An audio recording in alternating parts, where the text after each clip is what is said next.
खड्गदासिखेटं विशेखां चापमुगुणमुदरजनीं बेभ्याणामनदात्मिकां शशिधरां दुर्गां त्रिनेत्रां भजे।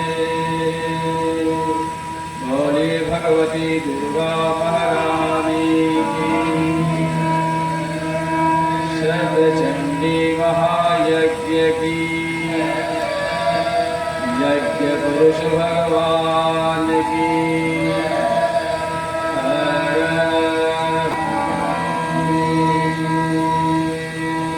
सब प्रतिष्ठा पंडाल में उपस्थित सभी इसे कथा में सहयोग कर रहे हमारे सभी सहयोगीगण,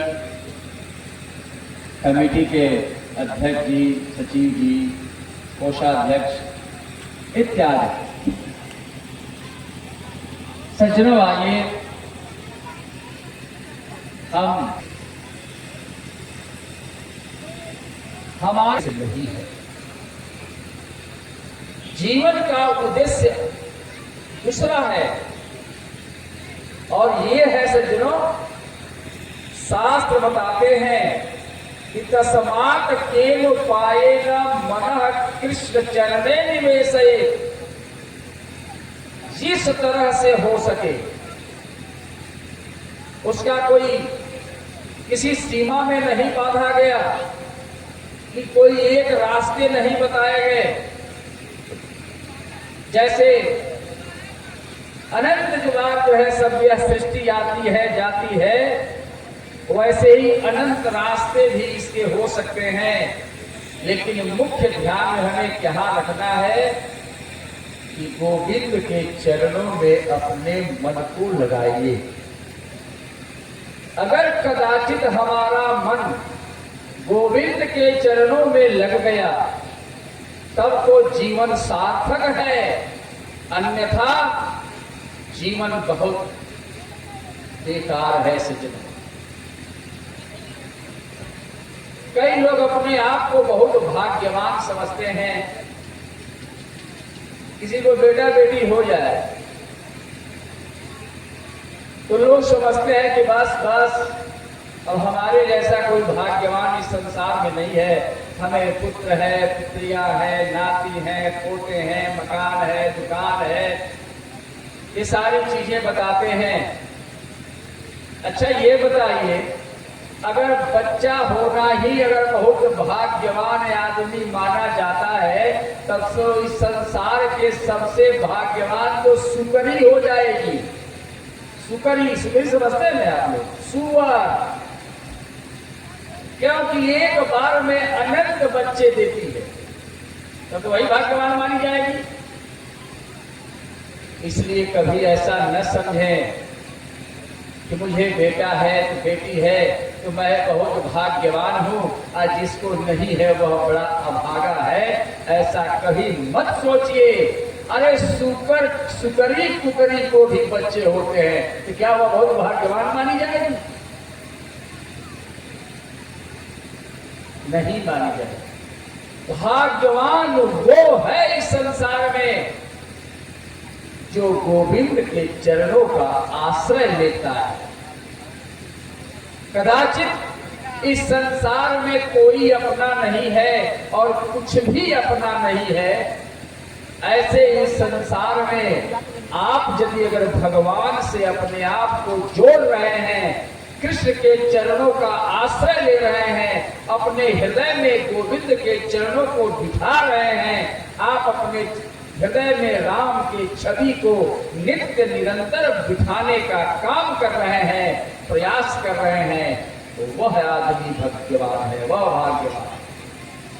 और यही बात श्रीमद् भागवत महापुराण में माता कुंती कहती है कृष्ण से कि विपदो नैव विपदः। विपत्ति नहीं है। कैसे? विपदो नैव विपदः, यानी विपत्ति नहीं है, दुख नहीं होता है सज्जनों। और वास्तव में विपत्ति क्या है? विपदः विस्मरणं विष्णो संपदो नारायण स्मृति। कहते हैं कि विपत्ति विपत्ति नहीं है और सुख सुख नहीं है। यानी इस संसार में अगर मान लें तो न इस संसार में कोई दुख है और न ही इस संसार में कोई सुख है। सुख दुख होता ही नहीं, समझिए। सुख दुख से ऊपर की बात बताई गई है श्रीमद् भागवत महापुराण में। सुख कुछ होता ही नहीं और दुख कुछ है ही नहीं। बहुत लोग सोचेंगे भाई पंडित जी क्या बोलने लगे आज आते आते। सत्य बोल रहा हूं, भागवत की बात बोल रहा हूं। व्यास जी ने कहा कि सुख क्या है और दुख क्या है, तो विपदः विस्मरणं विष्णु, भगवान को भूल जाना यही सबसे बड़ा दुख है, सबसे बड़ी विपत्ति है। और सुख क्या है? नारायण स्मृति, और भगवान को सदैव याद रखना यही सबसे बड़ा सुख है। ये संसार के जो सुख और दुख हैं, ये वास्तव में सुख और दुख नहीं है। इसको ऐसे भी आप समझ सकते हैं, एक आदमी रात में आज सोया है और बिजली चली गई। सवेरे जब वह आदमी उठा तो अड़ोस पड़ोस के जितने लोग मिलते हैं सबसे कहता है कि अरे मत पूछिए, रात में तो बड़ी तकलीफ हो गई, बड़ा दिक्कत हुआ, एसी चला ही नहीं, बिजली कट गई, नींद रात में नहीं आई। और एक आदमी जो है पसीना हो, चाहे गर्मी हो, किसी भी प्रकार की स्थिति हो, खूब आराम से जो है भोजन किया है ढक करके और बिछावन पर गया और खूब खराटे मार के सो रहा है। उसको न एसी की जरूरत है न पंखे की जरूरत है। इसको दुख और सुख कहेंगे आप। एक आदमी को एसी नहीं चली तो नींद नहीं आती, और एक आदमी को एसी की परवाह ही नहीं है, पंखे की परवाह ही नहीं है, खूब खाया खूब सोया। उसे नहीं ऊपर एक मजदूर ट्रक पर चले एक बंधे झंडी, क्या लेकर तू आया जग में, क्या लेकर के जाएगा, तो समझ ले रे मन मूरख, आखिर में पछताएगा।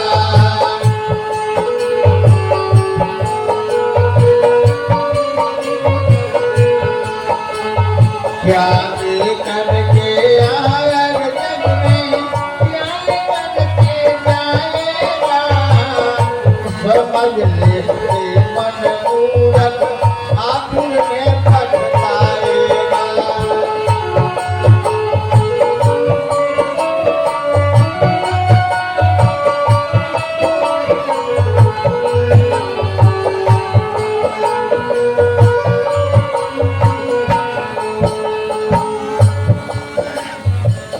भाई बंधु मित्र तुम्हारे परखट तक ही जाएंगे, भाई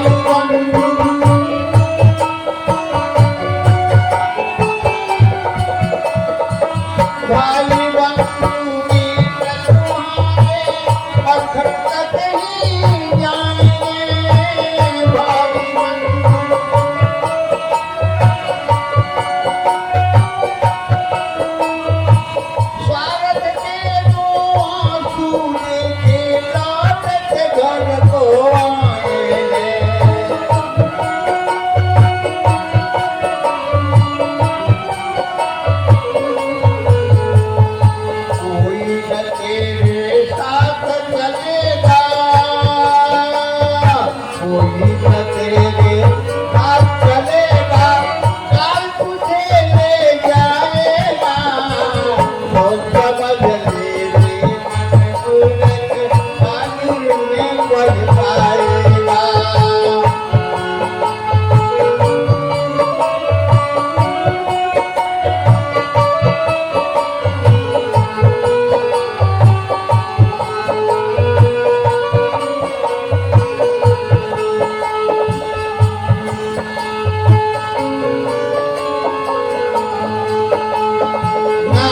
तुम्हारा तारनहारा जाने कब दर्शन होगा।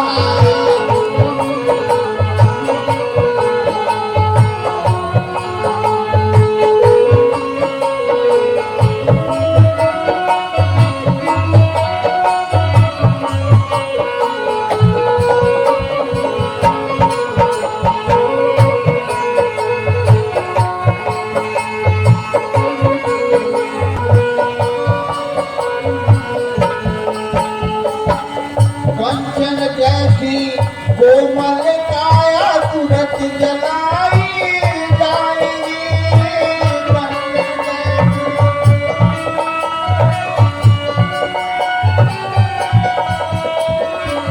कंचन जैसी कोमल काया तुरंत जलाई जाएगी।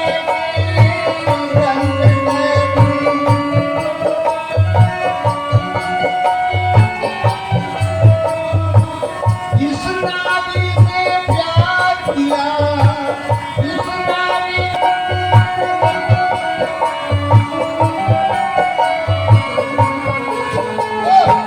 एक महीना याद करेगी। एक महीना याद करेगी, फिर याद न आएगा। तो समझ ले रे मन मूरख, आखिर में पछताएगा।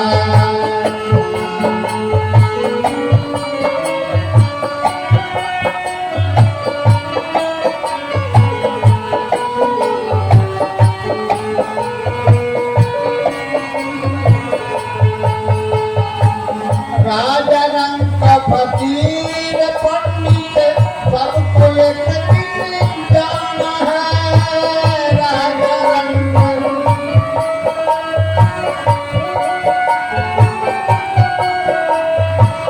राजा रंग का फकीर पंडित सबको एक दिन जाना है। राजा रंग आखिर में पछताएगा।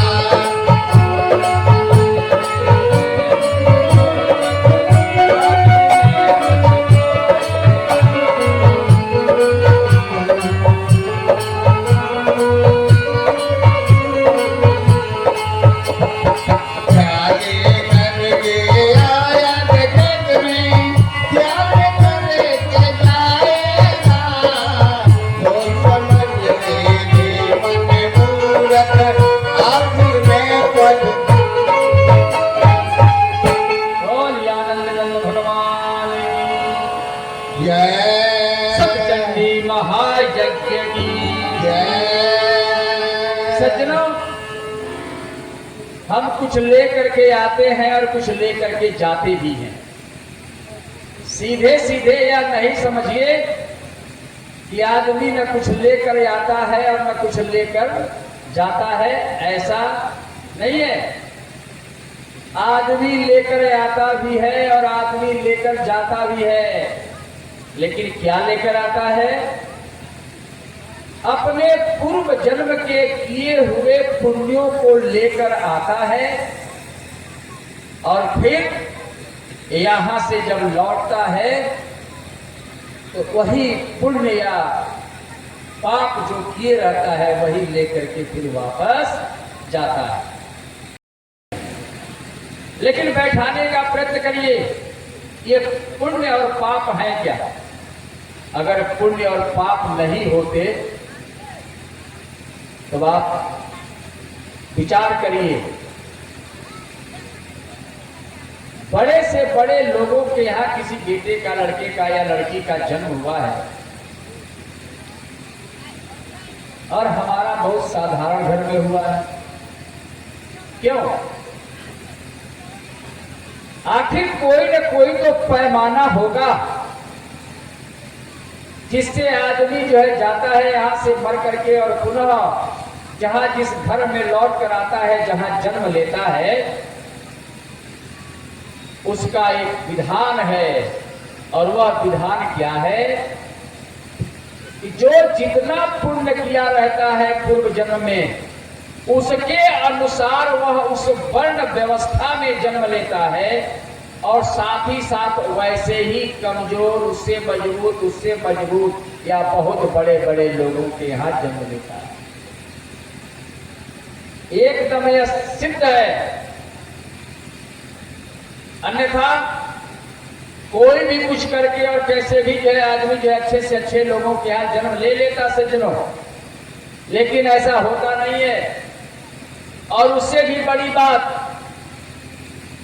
आदमी यदि अगर चतुर्वर्ण की बात अगर समझे तो 4 वर्णों में ब्राह्मण, क्षत्रिय, वैश्य और शूद्र, ये 4 वर्ण हैं। और चारों वर्ण जो है ब्रह्मा के द्वारा उत्पन्न है, तो सब ब्राह्मण है।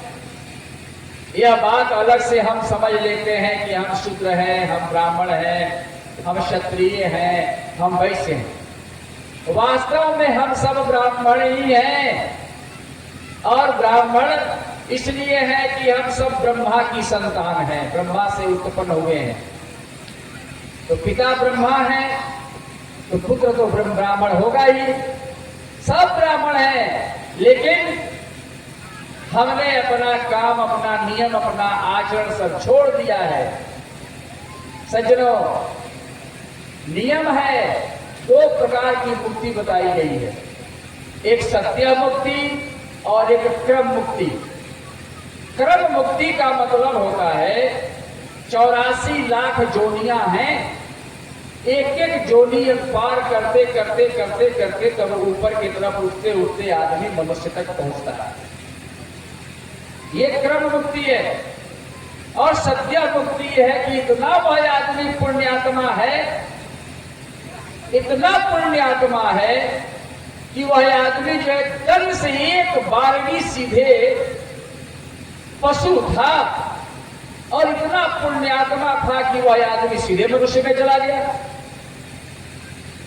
इसको सत्य मुक्ति कहते हैं। सत्य मुक्ति, तुरंत का तुरंत जो है आदमी ऊपर उठ जाता है। तो वह कब होता है?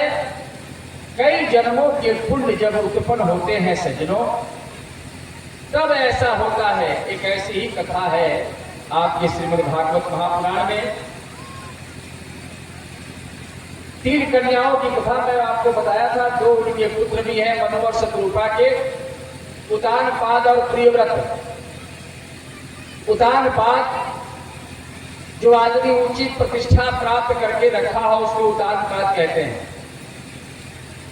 और संयोग से उनकी 2 पत्नियां हैं, सुनीति और सुरुचि।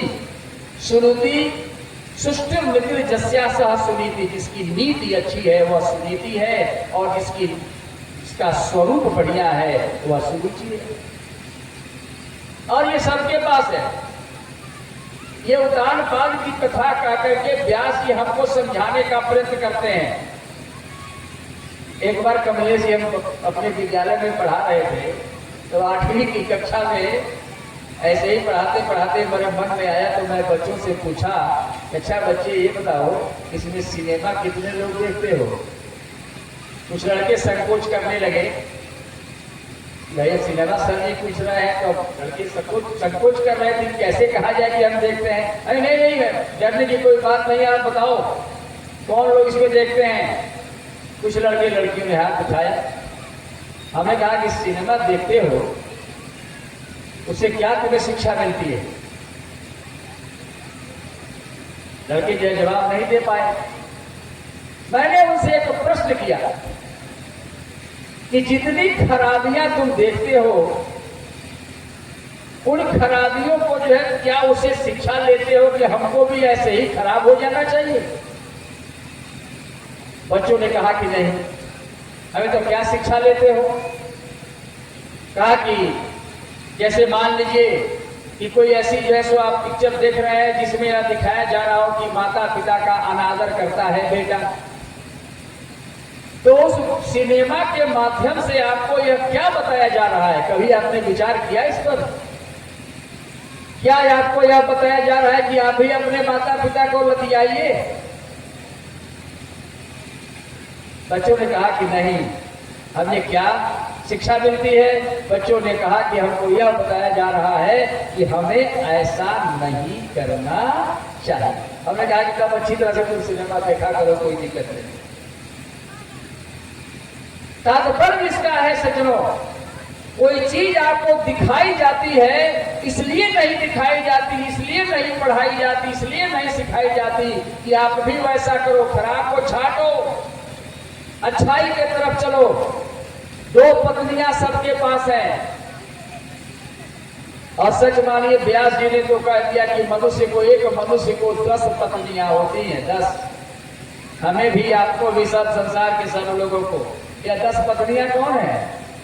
5 ज्ञान इंद्रियां हैं और 5 कर्म इंद्रियां हैं, और उसके ऊपर मन। अच्छा, मन का मतलब क्या समझते हैं आप? मन माने एक तौलने वाला एक चीज है, एक मापक है, जिसको हम देहात में कहते हैं द्वारिका जी मन। 1 मन, 2 मन, 5 मन, 10 मन बोलते हैं। मन का जो है, यदि अगर विश्लेषण आप करें तो मन चंचल है। मन को जो है रोकने का प्रयत्न करिए। आई मन कब रुकेगा? जब प्रभु के नाम का स्मरण करते हुए इस मन में भगवान के चरणारविंद का जब स्थापना किया जाएगा, तो इस मन में इतना वजन हो जाएगा कि वह मन जो है चंचलता समाप्त हो जाएगा। यदि अगर भगवत स्मरण और भगवत नाम कीर्तन को छोड़ करके अगर संसार की चीजों को यदि अगर हम मन में बिठाना शुरू किए, तो संसार की चीजें हल्की होती हैं और वह मन को कभी भारी नहीं बनाएंगी, और मन और चंचल होता चला जाएगा। मन को भी भारी बनाइए। कहते हैं वेद व्यास जी महाराज कि उदार बात कोई नहीं, हमें भी 2 पत्नियां हैं। जिस चीज में आपकी रुचि हो वह सुरुचि है, और जहां नीति के अनुसार आप चलते हैं यही सुनीति है। ये सबके अंदर है। अब सुरुचि का मतलब, किसी आदमी को दही बहुत जो है खाता है तो उसकी असुरुचि हो जाए मानी जाएगी, और किसी को जो है करेला पसंद नहीं है, उसमें उसकी रुचि नहीं है, वो अरुचि हो गया। और नीति के अनुसार, इससे हट करके अगर नीति पर चलते हैं, चाहे अपना बेटा हो, अपनी पत्नी हो, अपना भाई हो, लेकिन सारे लोगों को दरकिनार करके नीति का जो है ज्ञान प्रदान करता है, नीति पर चलता है, वह सुनीति है। ऐसे ही सुनीति है